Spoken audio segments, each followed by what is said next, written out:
comentando esse ano o capítulo 1 de Isaías, né? E hoje a gente vai comentar um pouquinho, nós estamos no versículo 4, vamos comentar um pouquinho o versículo de número 4, vou comentar uma parte dele, a outra parte nós vamos deixar para o outro domingo. É um versículo só, mas eu dividi em duas mensagens para não ficar uma coisa muito longa. Diz assim a palavra do Senhor: ai, nação pecadora, ou ai da nação pecadora, dependendo da sua versão, povo carregado de iniquidade, descendência de malfeitores, filhos corruptos, deixaram ao Senhor, blasfemaram o Santo de Israel, voltaram para trás. A gente já comentou nos últimos 2 sermões, se eu não estiver enganado, nós estamos no 3º sermão, e já comentamos bastante a respeito do pecado de Israel. Aqui Isaías ele escreve para Israel e para Judá. E a gente já comentou bastante sobre o pecado deles. E no último sermão a gente até comentou algumas coisas que nós podemos fazer para não cairmos no mesmo abismo de pecado que Israel e Judá caíram. E hoje mais um sermão, e no domingo que vem mais outro sermão, só falando de pecado. E eu espero que não se torne muito cansativo, né? Essa repetição não se torne muito cansativa, mas ainda que seja cansativo, e às vezes é cansativo você ouvir de pecado todo domingo, mas nós falaremos sobre a graça também. Vamos falar primeiro do pecado, vamos seguindo o cronograma do texto aqui. Mas ainda que isso seja cansativo, falar já o 3º domingo falando do pecado de Israel, né? Já o 3º, ainda que isso seja cansativo, vamos manter em mente que nós simplesmente estamos seguindo aquilo que Deus colocou no texto. Porque aqui nós não estamos meditando nas palavras de Isaías, de um homem, simplesmente isso. As palavras são de Isaías, mas elas foram inspiradas por Deus. E nós inclusive falamos sobre isso no primeiro sermão. Foi o tema do primeiro sermão, que a palavra profética é a palavra de Deus. E se essa palavra profética é a palavra de Deus, ela era a palavra de Deus para Israel e Judá, e ela continua sendo palavra de Deus para nós hoje. Se ela foi importante para eles naquele dia, ela é importante para nós hoje. Porque muitas vezes nós criticamos aqueles que nós chamamos de liberais, porque de uma forma ou de outra eles não acreditam que Isaías é palavra de Deus. Mas que diferença tem se nós de boca afirmamos que é a palavra de Deus, mas nós não vivemos ou não escutamos essa palavra de Deus? Que diferença faz? Se você acha que não é, não é palavra de Deus. Eu acho que é, mas deixa lá. É aquela questão do ateísmo. Tem o ateu teórico e o ateu prático. O ateu teórico é aquele que senta e escreve um livro com 200 razões pelas quais Deus não pode existir. É o ateu teórico. E tem o ateu prático, que às vezes está na igreja todo domingo, mas na vida dele, Deus não existe na vida dele. Ele não pratica a vontade de Deus. Às vezes ele está na igreja ali, eu acredito que isso na igreja evangélica seja mais difícil, espero. Mas às vezes ele está na igreja, mas ele não vive o cristianismo. Ele nega o cristianismo na sua família, no seu trabalho, na sua sexualidade, nos seus negócios. Deus não existe. Não importa o que Deus falou. Então, ele é um ateu prático, é quase um ateu prático, né? Isso eu ainda estou dando um exemplo bonzinho, tem muito ateu prático. Eu estou falando na igreja evangélica é mais difícil, que o camarada está ali, pelo menos louvando, adorando, então em tese ele está praticando alguma coisa do cristianismo. Mas a nossa volta fora da igreja, isso ainda é mais visível. Por quê? Acredita em Deus? Você pergunta para o cara que trabalha na mesa do seu lado, você acredita em Deus? Mas nem na igreja ele vai. Ou ele nunca leu a Bíblia, ele não sabe nada sobre Deus, nada sobre religião, sabe nada sobre nada, mas ele acredita na hipótese de que Deus existe, um ateísmo de qualquer forma, um ateísmo prático. Então, eu não vejo honestamente muita vantagem em você, eu acredito que a Bíblia é a palavra de Deus. Beleza, a Bíblia é a palavra de Deus. Mas você escuta essa palavra, você lê essa palavra, você tenta, busca, ao menos você tenta praticar essa palavra no dia a dia, porque falhar nós vamos falhar. Mas você tenta pelo menos praticar essa palavra, nós tentamos praticar essa palavra, né? Então, ainda que seja cansativa esse início dessa série de sermões, e falamos sobre pecado, bastante sobre pecado, tudo isso aqui que nós estamos falando sobre pecado é a palavra de Deus. E no versículo de número 4, nós encontramos aqui, que eu estava até impressionado essa semana, que nós encontramos nada menos do que 7 expressões que Deus usa para falar sobre o pecado de Israel. Nada menos que 7. Nós vimos no último sermão que Deus coloca Israel e Judá numa posição moral inferior que a dos animais, do que o boi e o jumento. Que pelo menos o boi e o jumento conhecem seu dono. O boi conhece o dono e o jumento pelo menos sabe onde é que ele acha a comida, que é na manjedoura. Israel não conhecia o próprio Deus deles. Né? Mas aqui nós encontramos Deus ainda denunciando o pecado de Israel. Colocou eles abaixo dos animais, e aqui ele vai usar 7 expressões que ele continua denunciando Israel, o pecado de Israel. Nós vamos falar sobre algumas, porque não dá tempo da gente falar tudo hoje. Primeiro, Deus, ele chama já no início aí do versículo, Israel de nação pecadora. Depois ele vai chamar o povo de povo carregado de iniquidade. Em terceiro lugar, ele chama o povo de semente de malignos e filho de corruptores. 2 coisas que eu coloquei em uma, mas são 7. O nosso irmão vai falar de 6, mas são 7 na verdade, que é que eu estou juntando. Eles é um povo da semente de malignos e filhos corruptores. Vamos comentar essas 3 de início. Primeiro ele diz que é uma nação pecadora. E quando eu li essa semana essa denúncia de Deus contra Israel, eu não pude deixar de pensar, toda vez que eu li esse texto, de que esse ano, 2014, no Brasil, é época de eleição. Não pude deixar de pensar nisso. E não posso deixar de me sentir extremamente incomodado saber que, independentemente do resultado das eleições, nós vamos continuar a ser uma nação que perpetua e faz legítima a iniquidade.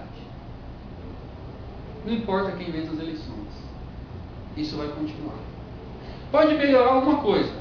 Porque fulano melhorou isso aqui, fulano melhorou aquilo ali, mas no geral, no quadro todo, vamos continuar sendo a nação que torna o pecado legítimo, de uma forma ou de outra. Nós vamos continuar como um povo, um país, uma nação que vai continuar destruindo a natureza, ou destruir a natureza cristã? Ou Deus colocou o homem para destruir a natureza, lá em Gênesis? Vamos continuar sendo a nação que destrói a natureza? Como eu passei ao lado do Tietê ontem, preso no trânsito, e aí eu lembrei quantos o Tietê é podre, né? No calor que estava, a gente passa ali todo dia, até esquece quanto o Tietê é podre. Vamos continuar com o Tietê podre, não importa quem vence. E isso é pecado. Vamos continuar a nação que perpetua o pecado. Vamos continuar a nação que passa nas ruas e nem percebe que na calçada tem um morador de rua. Vamos continuar sendo, por muito tempo ainda. Vamos continuar flertando com gente que nos governa e que flerta com assassinato de seres humanos, quando a gente insiste em tornar mais flexíveis, por exemplo, leis que tratam sobre o aborto. Acaba a eleição, começa a eleição, volta a mesma questão, a gente brigando para flexibilizar a questão do aborto. O Brasil está flertando com o assassinato de seres humanos. Se você pisar num ovo de tartaruga, você vai preso. Mas se você assassinar uma criança no ventre da mãe, você ainda pode aparecer no Fantástico como defensor das liberdades individuais, depois de defender o assassinato de uma pessoa no ventre da mãe. Então, quando eu leio isso aqui, Deus chamando Israel e Judá de nação pecadora, ou seja, toda uma nação, ele não está dizendo, olha, aquele grupo, aquele outro ali, tem 10 em Judá e tem 10 não sei aonde. Não, a nação, o povo todo com a mentalidade pecaminosa. O povo apodrecido. E eu vejo muito isso na nossa realidade hoje, no Brasil. Nós estamos na Paulista. É só tirar foto do que a gente vê na Paulista. De dia e de noite. É. Ainda que nós amemos essas pessoas de todo o nosso coração, nós não podemos fechar os olhos para a triste realidade que nós estamos legitimizando o pecado, tornando o pecado uma coisa bonita, glamurosa, aceitável, pior do que isso, desejável. Nós estamos entrando numa situação de que o pecado é mais atraente do que o cristianismo. E quando eu vejo Deus denunciando Israel, eu entendo que Deus está nos denunciando hoje. E não adianta muito, eu já falei isso outras vezes, não adianta muito a gente olhar lá fora e ver o pecado lá fora. Porque veja só, às vezes eu vejo as pessoas dizerem o seguinte: olha, nós estamos legitimizando esse pecado e esse pecado, e Deus por isso vai trazer o juízo contra nós. Sim, Ele vai julgar o nosso pecado. Mas nós esquecemos que a proliferação do pecado na sociedade já é sinal do juízo de Deus contra a humanidade. Quando você olha à sua volta e cada dia mais o pecado está mais evidente, o pecado está mais popular, o pecado está mais aceitável, nós estamos nos entregando cada vez mais ao pecado. Essa entrega da sociedade ao pecado já é juízo de Deus. A gente esquece disso. E é um juízo de Deus que vem primeiro contra quem? Contra a igreja. Porque é a igreja que não tem feito seu papel na sociedade. É a igreja que não tem resistido. É a igreja que não tem dado resposta. É a igreja que está brigando com direita, com esquerda, com conservador, com liberal. É a igreja que está perdendo tempo e não dando a resposta que ela precisa dar. Quantos professores universitários a igreja formou? Quantos políticos a igreja formou? A igreja não fez nada. A igreja simplesmente entregou tudo para eles. Tudo. A igreja está no Brasil há quanto tempo? 200 anos. Vamos falar de igreja protestante, que é a nossa realidade mais próxima. Está no Brasil há 200 anos. Quando começou a televisão, era do demônio. Aí hoje o demônio está lá. As rádios eram do demônio. O demônio está lá. Nós entregamos tudo para eles. Aí quando eu leio Romanos, por exemplo, eu selecionei um texto aqui em Romanos, capítulo 1, a partir do versículo 22 e 24, que diz assim: Paulo aqui está falando da homossexualidade. Ele diz assim, ó: dizendo-se sábios, tornaram-se loucos, e substituíram a glória do Deus invisível por imagens semelhantes ao homem corruptível, às aves, aos quadrúpedes e aos répteis. Agora olha o que ele diz: por essa razão, por esse motivo, que Deus os entregou à impureza sexual, ao desejo ardente de seus corações, para desonrarem seus corpos entre si. Então não é, quanto mais o povo se tornar pecaminoso, e aqui Paulo está falando de pecado sexual, mas existe um monte de pecado, né? Não é só o pecado sexual que é pecado, existe uma infinidade de pecados que a sociedade tem legitimado. Então não é só a sociedade está se tornando mais pecadora e Deus vai trazer o juízo. Sim, vai trazer o juízo contra esses pecados particulares. Mas a presença ostensiva desses pecados na nossa sociedade já é juízo de Deus contra nós. E o juízo de Deus começa por onde? Começa pela casa de Deus. Então, o principal responsável por isso, por esse juízo que já está presente, é a igreja de Deus. Somos nós. Ou porque nós não fizemos alguma coisa, ou porque se fizemos errado. Vamos pensar em quanto dinheiro a igreja evangélica brasileira tem. Pensa um segundo, em quanto dinheiro a igreja evangélica brasileira tem. E quantos missionários nós não temos? Quanta gente está preocupada em plantar igreja? Plantar igreja na favela, nos morros. O que esse dinheiro tem feito para melhorar a educação dos cristãos? O que a igreja tem feito com esse dinheiro? Agora, nós temos visto ministérios criando verdadeiros prédios pessoais. E o que isso tem ajudado no Evangelho? É uma questão que a gente precisa fazer. É um questionamento que vale para nós mesmos. O que nós estamos fazendo com o nosso tempo? Porque uma coisa é você falar o bem, o certo, o correto. Outra coisa é você praticar o correto. Uma coisa é você defender a reforma. Outra coisa é você viver a reforma.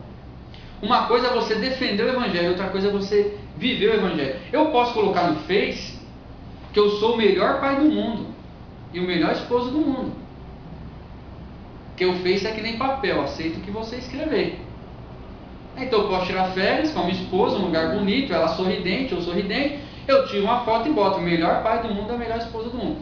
Mas e se você perguntar para minha esposa se eu sou um bom marido, o que ela vai responder? Se eu não estou perto, o que ela vai responder? Então é diferente. Uma coisa é você pregar, outra coisa é você viver. Uma coisa é eu escrever no Face, reforma, reforma, reforma. Outra coisa é se eu vivo a reforma. Né? Então, falar e fazer são coisas diferentes.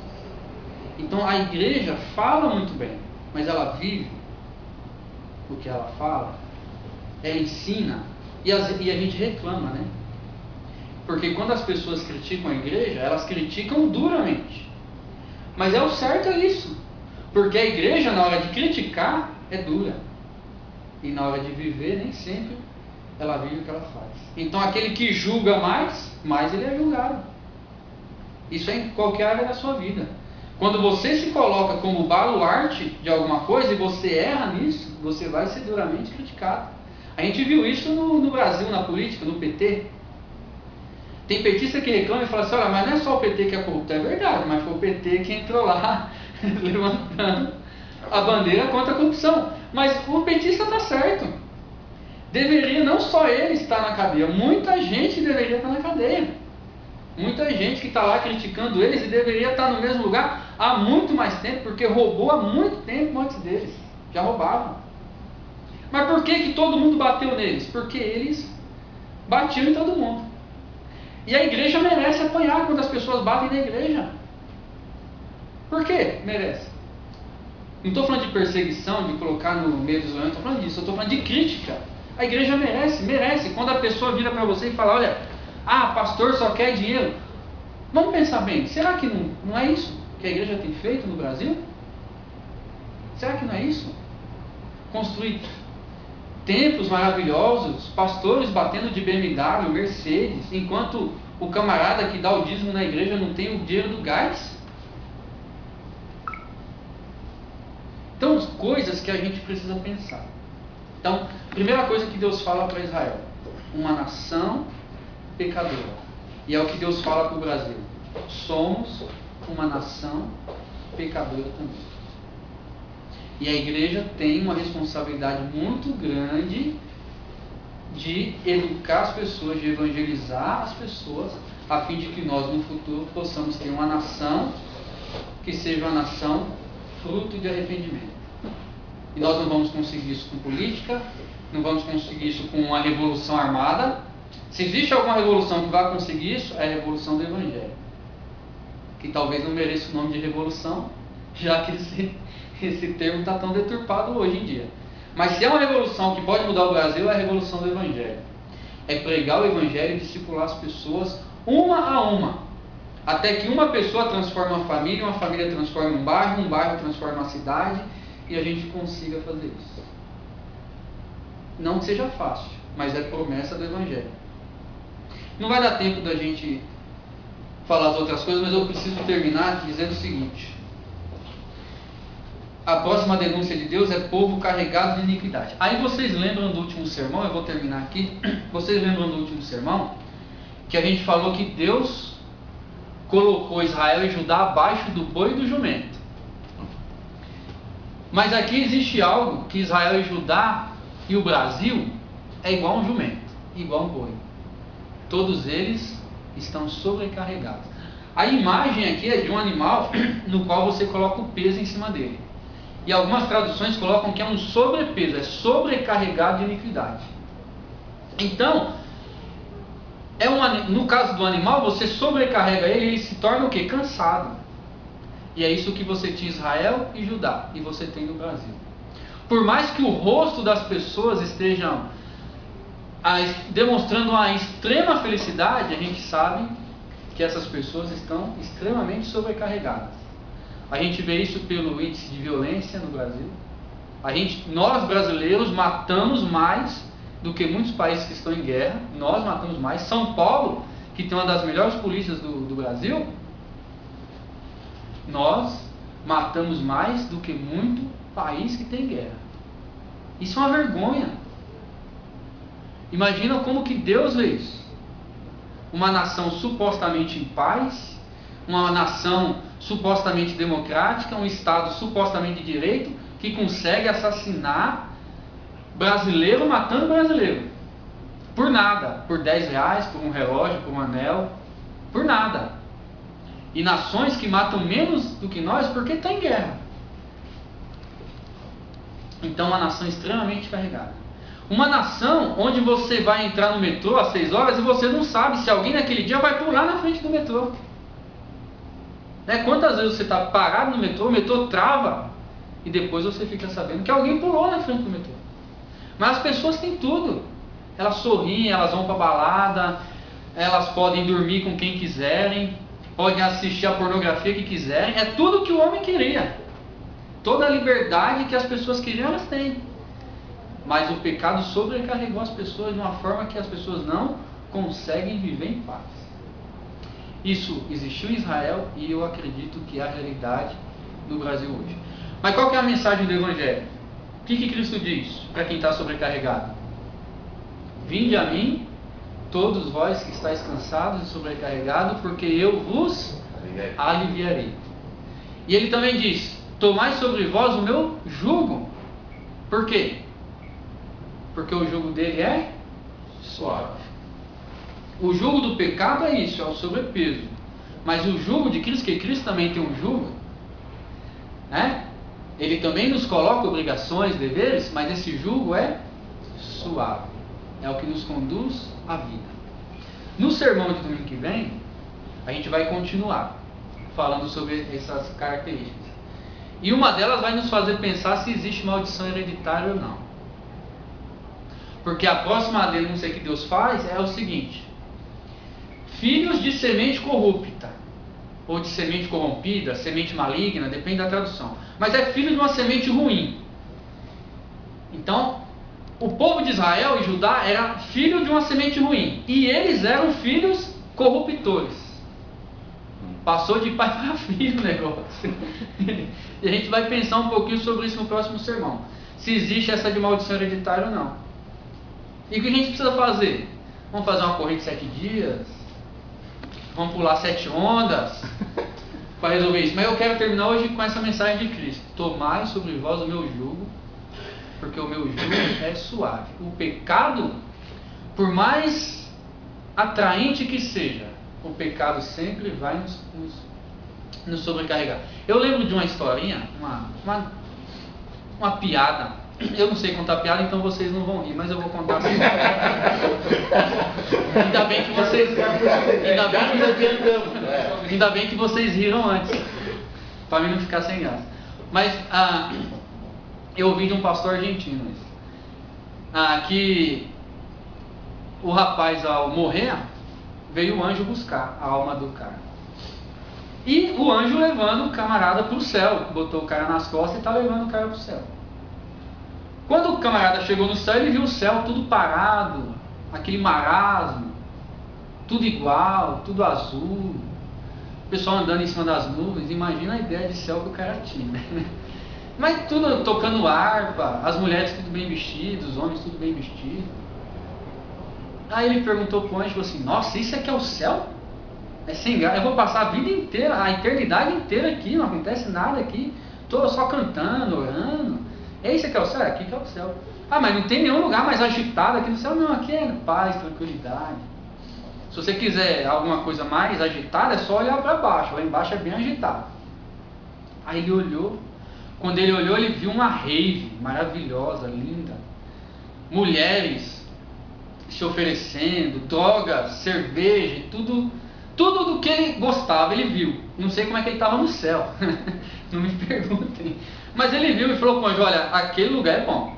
Não tem como você me levar para lá. Ele falou, é meio complicado, cara. Você tem certeza que ele vai lá? Não, lá é bom, lá eu quero, então vamos. Senta, monta aí que vamos embora. Montou no anjo. Montou no anjo e desceu, foi embora pro inferno.